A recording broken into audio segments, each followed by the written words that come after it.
Hello all. In last video, we solved some problems on Laplace equations and Poisson's equation. So we will continue that in this video also. So we will take next problem. So problem is the use Laplace equation to find the capacitance per unit length of a coaxial cable where inner radius A meter and outer radius of coaxial cable is B meter. Assume V is equal to V naught at R is equal to A and V is equal to 0 at R equal to B. So here we have to find what you have to find is you have to find what is the capacitance per unit length. So per meter what is the capacitance you have to find. So you know that we can find capacitance if you know the charge and if you know the voltage.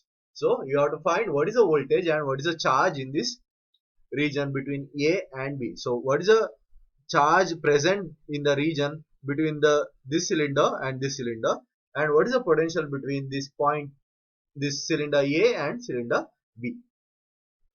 And they are also given what is the boundary condition at the boundary of A, that is cylinder A. So potential is V naught, and at the boundary of B, that is at the cylinder B, the potential is 0. So because it is a grounded. Now it is a cylinder, so I am considering cylindrical coordinate system here. So because they given it's a coaxial cable, so it's a cylindrical shape, so I am considering cylindrical coordinate system. And here I am also assuming that the electric field intensity is only in the radial direction. So I am assuming E is only in the radial direction, because so we have the charge in the form of cylinder, so we will have the electric field intensity moving from cylinder A to B will be in the radial direction. So if electric field intensity is the function of R, then the voltage also, that is potential also function of R. So we can say E is also function of R. If the E is function of R, then V also function of R. So we also have only, that is potential also have only the radial component. Using Laplace equation, we have to find what is the capacitance of the coaxial cable. So we know that the procedure to solve Laplace equation is, first we will integrate Laplace equation and we will obtain the equation in terms of integration plus the integration constant. So using boundary condition, given boundary condition, we will solve to get the integration constant, that is C1 and C2, because del square V is a second order differential equation. To find V, we have to integrate twice. When I integrate twice, I will get the two integration constant, that is C1 and C2. So using this boundary condition, given boundary condition, here the boundary condition is V is equal to V naught at R equal to A and V is equal to 0 at R equal to B. So using these boundary condition, I have to find what is the value of C1 and C2. So once I get the value of C1 and C2, I have to substitute that value of C1 and C2 in the equation obtained for potential, integration equation obtained for the potential. So after substituting, that will be the equation for potential. So once I get the potential, now I have to find what is the charge. To find capacitance, I need charge and potential. So I have to find charge. To find the charge, so I will find electric field intensity, that is E, using the relation E is equal to minus del V. So from E I can obtain flux density, that is E is equal to epsilon naught into D. So once I obtain the flux density, so I am assuming the flux density is normal to the surface. If the flux density is normal to the surface, then I can assume the flux density D is equal to rho s, that is the surface charge density. So once I get the surface charge density, I can integrate that surface charge density with respect to area and I can obtain what is the charge Q. So once I get the charge Q, I can obtain a capacitance using the relation Q by V. So first we have to integrate twice the Laplace equation. In Laplace equation we know that, so del square V which is equal to 0. So del square V which is equal to 0. So if I integrate once, I will get, so in cylindrical coordinate system I can write del square V as 1 by R into dou by dou R into R dou V by dou R, which is equal to 0. So I can write this equation as dou by dou R into R dou V by dou R, which is equal to 0. So if I integrate once, I will get R into dou V by dou R, which is equal to integration of 0 is 0 plus C1, that is integration constant. So I will get R dou V by dou R, which is equal to C1. So if I take R this side, I can write dou V by dou R, which is equal to C1 by R. And now I have to obtain V. So I have to integrate again. So I can write V is equal to integration of C1 by R plus again integration constant C2. So integration of C1 by R with respect to R. So means I'll get C1 into the 1 by integration of 1 by R with respect to R is ln R. So C1 into ln R plus C2. So now I have to find what is C1 and what is C2 for this equation. So we know that V is equal to V naught at R equal to A and V is equal to 0 at R equal to B. Use these two conditions, that is V is equal to V naught and V is equal to 0. So to find this C1 and C2. So now here first I will substitute at R equal to B, V is 0. So substitute that. So V is 0 and R is B. So C1 into ln B plus C2. Similarly at R equal to A, V is equal to V naught. Again substituting V naught into C1 ln A plus C2. Now, so from this equation, I can write C2 is equal to, from this equation I can write C2 is equal to minus C1 into ln B. So minus C1 into ln B. So I will substitute that. I will substitute here. I will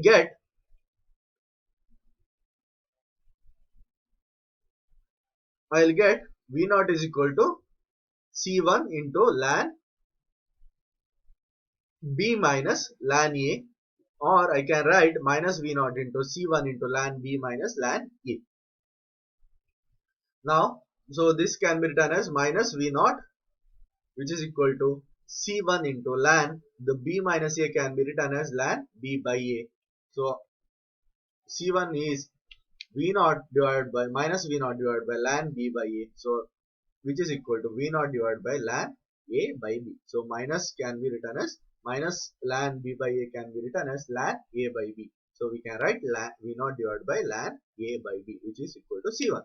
Now, so substituting here or here any one equation, I can get C2 is equal to minus C1 ln B. So what is C1? C1 is V naught minus V naught by ln A by B. So substituting here you will get, so minus V naught ln B divided by ln A by B. So substituting C1 and C2 in equation V, that is in this equation. So substituting that you will get V naught divided by ln A by B into ln R minus V naught ln B divided by ln A by B into V, which is here C, this is C1 and this is C2. So substituting that you will get this equation for V. Now here we got the what is the potential in this equation. Now we have to find what is the charge to find the capacitance. To find the charge, I need to find what is the electric field intensity. So electric field intensity can be obtained by E is equal to minus del V. So that is a potential gradient relation. So E is equal to minus del V. So which is equal to it has only radial component. So we can substitute minus dou V by dou R into AR cap. So I can write this as minus dou by dou R into V naught ln R divided by ln A by B. Because see here, this C2 is this component is a constant. So if you differentiate with respect to R, this will become 0. So I will take only first part. So I can write E is equal to minus V naught into ln A by B dou by dou R into ln R. So differentiation of ln R is 1 by R. So I can write E is equal to minus V naught R into ln A by B AR cap. So here, because this C2 is a constant, differentiation of constant with respect to R is 0. So I get only the first term here. So I wrote only first term here. So E is equal to minus V naught divided by R into ln A by B AR cap. Now we have to obtain the surface charge density. To obtain surface charge density, we have to know what is flux density. So we can write D is equal to epsilon E.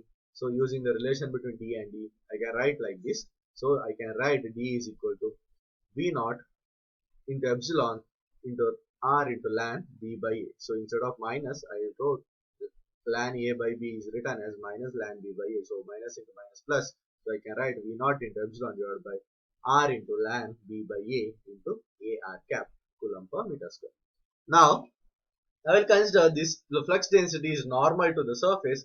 If the flux density is normal to surface, I can write the surface charge density is equal to flux density. Surface charge density is equal to flux density. So which can be the magnitude of the flux density is equal to surface charge density. So I can write rho s is equal to the magnitude of dn. Dn is the d. So I can write v naught epsilon into r ln b by a, which is equal to rho s. Because if I consider surface charge density is not only have normal component, which is a perpendicular to the surface, then it is the magnitude of that flux density is equal to the surface charge density. So I can write rho s is equal to the magnitude of dn vector, which is equal to v naught into epsilon divided by r into ln b by a coulomb per meter square.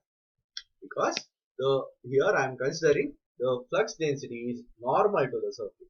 If the flux density is normal to the surface, then I can write the surface charge density is equal to the flux magnitude of normal component of the flux density. Here flux density has only the normal component. That's why I can write rho s is equal to the magnitude of dn. So which is equal to d magnitude of d, which is equal to v naught epsilon divided by r ln b by a. Now, so surface area of inner cylinder can be written as, I can find the Q by rho s into surface area of inner cylinder. So surface area of inner cylinder is, if I consider length of the cylinder is L and the radius of the inner cylinder is 2 pi r, then I can write surface area of cylinder 2 pi r into L. So and rho s is v naught epsilon into r ln b by a. So if you simplify this, you will get v naught epsilon 2 pi l into by ln b by a coulomb. That is a charge. Now we know that the relation between charge and the voltage, the capacitance and voltage is C is capacitance is equal to charge by potential, which is equal to, whereas charge is v naught epsilon 2 pi l and ln b by a, and v is I will take v naught, and so because the potential difference between two cylinder is v naught, so I can write it as v naught, so 2 pi epsilon l divided by ln b by a. And so we have to find what is the capacitance per unit length. So this length will be 1 meter, so C is equal to 2 pi epsilon ln b by a. Here this is the potential V here. It is a potential difference between two plates. So if you see here, observe here, potential at this plate is 0 and potential at this plate is V naught. So V naught minus 0 is V naught. The potential difference these two plates is V naught. So I can write here equation for C as Q by V, where charge is V naught epsilon 2 pi L divided by ln B by A, and V is the potential difference between two cylinders is V naught. So substituting that, you will get this one. So but in the question they asked capacitance per unit length. So here I am taking L is equal to 1 meter. So that will give me the capacitance per unit length, which is equal to C, which is equal to 2 pi epsilon ln B by A farad per meter. That is unit per meter. What is the capacitance? This is the expression for capacitance per meter in a coaxial cable. Thank you.